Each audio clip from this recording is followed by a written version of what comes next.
So good morning, everyone. I'm Sebastian Quinn. Just always wanted to try and get my face a little bit more on video, but never quite found the time. And setting up the DSLR and whatnot takes a fair bit of time to kind of get going. So decided to got one of those cheapish phone mounts for my iPhone, which I will probably be getting rid of fairly soon. It's it's been a bit of a pain in the backside. So certainly the last time I buy secondhand off off anyone. I wasn't going to say Gumtree, but off anyone. So it's been a interesting experience with that. But anyway, so I'm filming this because I just want a little bit more experience on camera, and also just to talk about random stuff. This video series, I suppose, won't be necessarily just about sport, and it's a good time to film because it'll be about a 40-minute drive to uni, and I mean, this obviously won't take as long because as much as I'd like to, I can't really speak for 40 minutes straight about absolutely everything, so we'll split it up like that. So basically I've got this set up just while I'm driving. Got a little thing attached to the windshield of the car, so that's there, and then just my Rode lavalier mic, which you may or may not be able to see, just there, and doing that. So I will probably be going live on Facebook, live on Twitter, maybe Instagram. I mean, my followers on there, I think it's only about 450 or so, which I mean relatively is pretty good, I guess, for a 21-year-old nobody. But so just wanted to create a quick series that's going to just recap sport, but then also just talk about kind of what's going on in my life, and just get in front of the camera. So hopefully this isn't too bad for people. You can follow me on Twitter at Seb_Quinn, or on Facebook I've got the Facebook page that's just Sebastian Quinn, or if you're looking for the username, it's at Sebastian Quinn Sports News. So there's always that there. Drop in some questions in the comments if you have anything to say or any questions for the next video. I'll try to make these daily. I mean, I drive to uni 3 days a week, and I'm driving to work the other 2, so even if it's only a short one, then I can try to squeeze these things in and make it a little bit enjoyable. But I think for our first video, I think we had Australia-Thailand just 2 nights ago, and that was disappointing, to put it nicely. So Australia, excuse me, given our poor qualification form, so basically we had to beat Thailand. The situation was, which got very confusing amongst everyone, was Japan first, Australia second on equal points as Saudi Arabia, and basically Australia needed to. So the safest way to get in was for Australia to win. But the thing is, if Saudi Arabia also won, Australia would have needed to win by 3 or more goals to make it to actually qualify, because of goal difference. Because for some reason we're drawing against lower league teams. So basically we had to win. We had to win comfortably, and we didn't do that. So really frustrating. They certainly had our chances, which you can't fault them for that. God knows how many times we hit the post, but just really expect a lot better. You really expect Australia to be doing a lot better while playing against such a lowly team such as Thailand.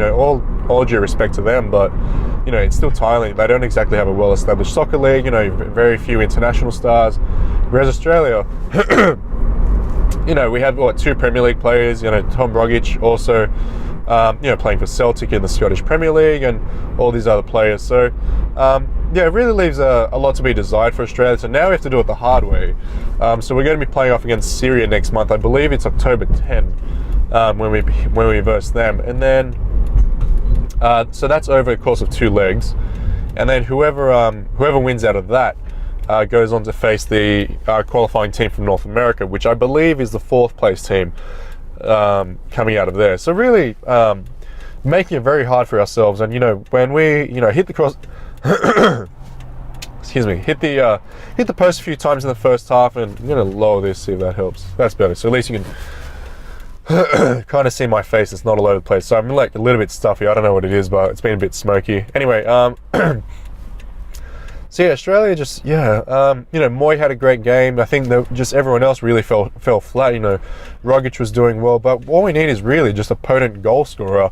It doesn't necessarily need to be technical or anything like that. Just, I feel like Australia's sporting background just always means that we're going to be playing a lot more physical than other teams. When you're coming up against Thailand, we should be overpowering them, but not just physically, but also, tactically as well. So that was, incredibly disappointing. So now we move on, and then we had the international break in the Premier League. So that was a lot of fun, and I was actually recording a podcast yesterday, which started off well, first 10 minutes, but then after that went all static for some reason. So going to try using the microphones again probably this afternoon when I get back from uni, see how that goes. And then also maybe not, I'll record transfer deadline podcast with a friend as well, see if he's up to it. But of sport, I've just been settling back into Australia. It's been about a month now, month and a bit. So yeah, just got back on August 2nd, so January 1st, August 2nd, so about 8 months away, which is really quite incredible. So yeah, just got back. I'm trying to picked up potentially another job, which I'll speak about a little bit later when I actually sign the contract, because while I was overseas, I got a few editing jobs actually, and one was for for another group which did company website blurbs. So they would there's a loud bike there. Anyway, so yeah, this company would basically Yellow Pages but for online, and they would have editors who would edit these blurbs together so that people could see the company, what they do. They've got certain awards and so on and so forth. So I got the job with them. They said, yep, it's all good. And then that unfortunately fell through because I emailed them and they got no reply, and wasn't sure what was happening. So anyway, so that that fell through. And then picked up another job as an editor with another company, and then signed up to Basecamp, all set in. And then for some reason just wasn't getting emails from their bot that sent out assignments and whatnot. So it was a bit weird actually, because the email should have worked, and there was a lot of technical issues. And I mean, in the end, that's the nature of freelance, I guess, where you pick up something and it falls through as well. But so I was a bit disappointed with that. So at the moment, I don't really want to jinx this job that's coming up. Like, it should be fine, I think. Like, everyone seems fairly sorry, not everyone, but I feel fairly confident with it, and we've been in correspondence about it. But don't want to announce it just yet, because with my luck, it's going to be really, it's going to completely throw everything off. So I'll keep that in the bag for a future episode, I suppose. But so just been working at Liquorland. I stayed, got the old job back, and pays pretty well. It's good for uni students. Helps me pay uni fees, so I don't have to worry about paying HECS, which is great. And it's a very, very straightforward job. You go in, you do the put the bottles away, essentially customer service half the time, and then the other half of the time is just putting away stock. So can't complain too much in that sense. I'm only doing 2 days a week, so it's not too bad. A little bit more freedom to do, I don't know, more like this, I guess. I mean, I bought lighting equipment to do more videos on DSLR, and a lot of I got to fix my tripod. Still tried fixing that, but didn't quite like it. So sorry, my eyes squinting. It's getting a little bit glary at the moment. I might put my sunglasses on. Anyway, so just want to try to get more experience on camera, which, like, more professional experience. Obviously, this is more of a vlog style than anything, and we are stuck in some heavy traffic coming up with Airport Drive. So this might be a longer talk than usual, but yeah, this is pretty bad. So so just been settling in. I feel like once I start with this new job as well, and then also I'll try to keep up Liquorland and see how that goes. And yeah, I'm going to be, once I feel like I settle in, because I have a uni assignment next week, I'll start looking at American visas and whatnot, because a few people have mentioned that, you might need to be sponsored to go across, and you might need to essentially have a job before you go there. So that's going to be a little bit tougher than than expected. I was hoping to just get the visa, which allowed me to work, and then actually go across and just apply to jobs saying, oh look, I've got the visa already, all you need to do is you know, all you need to do is give me the job, which yeah, would be is obviously a lot easier said than done, but yeah, it obviously looks better to employers if I have the visa already, instead of just walking up and saying, oh, you know, I'm good at the job, but I don't have the visa, which is like a 6-month process. So rather get that out of the way as early as possible, rather. So yeah, so as I mentioned a little bit earlier, might be looking at changing. Why do I always fucking have to do this? Anyway, as I mentioned earlier, I might be looking at changing phones, because this iPhone 6. So I bought this 6. So I got back from the US, just so everyone gets the clear picture. I got back from the US, and the LG V10, which I bought there, wasn't actually compatible with the Optus frequencies. So I didn't want to drop, because I bought that one, cost 300 US, so it was about 400 something Australian, which obviously a lot of money, but you know, for a pretty good phone, you know, it's quite worth it. So I'm so sorry. Anyway, they didn't work, so I sold that one secondhand on Facebook, on Gumtree, whatever it was. Got some money for that, which was half decent. I got a decent amount back. The guy undersold me, but actually undercut me. It's quite a funny story. So I've gone on another quick tangent, but basically we agreed on 220, and then because like originally he offered 250, so I was like, all right, sweet, sounds good. And then he was like, do you have the charger for it? I was like, well, no, because it's broken. But I have another charger. I essentially replaced it, and then. So I had another USB cable, another charger to go into Australian PowerPoint. So like he wasn't losing anything. He's like, oh, it might be a quick charge. I'm like, no, LG, this particular one, you know, doesn't exactly do that. So he was like, oh, fine. So he was like 220. I was like, all right. He offered 200 first. I was like, I'm not going that low. You know, $50 doesn't justify, you know, a cable and a charger, which I bought for $5. So I was like, so I was like, all right, 220. So I was like, all right, sweet. So I did 220, drove out to meet him, and then he's like, oh, 210. I was like, oh, we agreed on 220. And then he's like, oh, no, this was for my lunch, or something like that. I was like, you got to be kidding me. I was like, no, we agreed 220, man. You know, and he's I have a feeling, you know, he was an immigrant from somewhere. I'm pretty sure his Facebook profile said he's from Afghanistan, and you know, part of me felt sorry for him, but not sorry for him, but I was like, oh, you know, cut him some slack being from overseas, and you know, just trying to find a phone for his wife and all this and that. And the other part of me was like, well, at the same time, we did agree to 220, and you can't exactly go back on that, because all of a sudden you feel like undercutting me. So I mean, in the end, you know, I mean, what can you do? I got my money anyway, so got that sorted. And then so I ended up buying this iPhone, you know, for, I think it was $350. So got it. So yeah, sorry, I had to my throat is horrible right now. Anyway, so yeah, got this iPhone secondhand from I think it was Gumtree, like $350 or so. At first started off fine, you know, the guy was like, yeah, check it out, it's, you know, no problems whatsoever, all this and that, and I was like, cool, took it, and then yeah, of course, like as it went on, I was like started to see that everything that was going wrong with it. So a very common problem for the iPhone 6 apparently is that the keyboard like freezes up. So basically whenever I'm typing, the bottom row on the right hand side, so M, N, and like the space bar, sometimes the backspace button doesn't work, which is obviously quite infuriating when you're, you know, trying to message someone. So definitely a key aspect of owning a phone. So, you know, still usable. I work out ways to get it. If you hold it down and then like slide down to the letter, it works out okay. But at the same time, it's like really, really frustrating, because like, oh man, just, you know, when you're in a quick situation, you want to Snapchat someone or whatever, and then like you can't even type. It's really like just, you get frustrated with it super quick. So there's that. The reason why I got the iPhone anyway was because it was just like, I feel like the iPhone for journalism at least is an industry standard.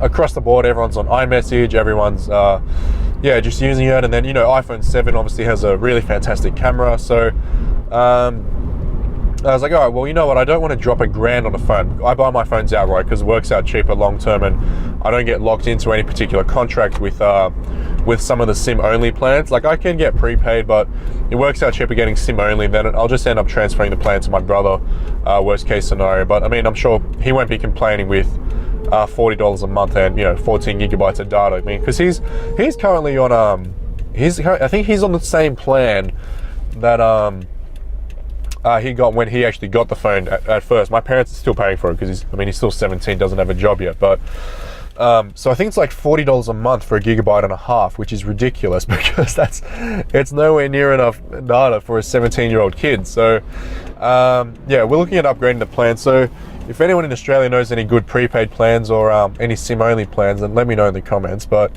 yeah, so the iPhone 6, this thing has been yeah, really just it's been okay. Like, I mean, it's good to have an iPhone again, and I can iMessage my friends who live overseas, and all of that saves the hassle of going through Facebook and whatnot, and WhatsApp and all that sort of thing. So yeah, the iMessage certainly helps, but at the same time, like, the specs of the iPhone, like, I mean, the battery's been okay for me, which is the one redeeming factor. Like, I know the iPhone 6 battery is like a 1500 milliamp hour battery, which is horrible. Like, my so before I had the LG V10, I had a Oppo R7 Plus, which had a 4100 milliamp hour battery, which is fantastic. So worked out pretty well with that, and then that lasted me all day. I never had any problems with that sort of thing.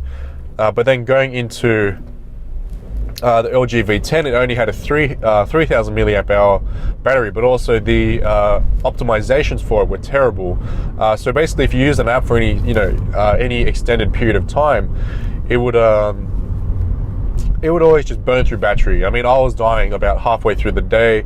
I could wake up and check notifications, but overnight I would have already lost a substantial amount of battery. And I don't like charging my phone overnight because you just overpower it and it just ends up being a hassle. So yeah, that was one of the downfalls of the LG V10, which was certainly disappointing, but at the same time it was a really good phone. But anyway, back to the iPhone 6. So this thing, I'm fairly certain, I mean, right now you won't be able to tell because I am using the Rode Lav Plus, but the microphone on this one, basically whenever I have it on hands-free, on loudspeaker, apparently I always sound muffled, and obviously I don't know that because I'm never on the receiving end of my own calls, but apparently, yeah, it's just been like super muffled and like really it's a little bit better lighting wise. Yeah, really quite like tough for people to hear me on the other end of the phone line. So another downfall of the phone, and I don't think that's an iPhone 6 problem. I think that's this particular phone problem. So I'm gonna have to deal with that. But basically, the phone I'm looking at is the Oppo R11. Which looks pretty good. I mean, it's got 4 gigs of RAM, really good cameras, which is one of the things I really need. Not really need, but I prefer to be able to take great sharp photos. And looking at some of the photos that were there, it looks quite nice. But yeah, I feel like it's definitely one of the better phones out there, especially at this price point, because it's currently listed at about $650. Which isn't too bad considering it's essentially an iPhone 7 remake. Basically, it's got the dual camera on the front. If you look at the design from the back, it almost looks like an iPhone 7. But I mean, it performs a lot better. It's got 4 gigabytes of RAM, as I mentioned. Really good Snapdragon processor. That's all I really need. So the thing is, like, I don't have a problem with Apple, but I'll almost always favor Android. The good thing I do have to say about like the Apple iPhones, like everything is seamless and so easy to use for it, which is essentially part of their marketing. Like, that's why I've told this to a few people, but the reason why you see kids these days playing on iPads and not reading books is because an iPad is so easy to just pick up and play.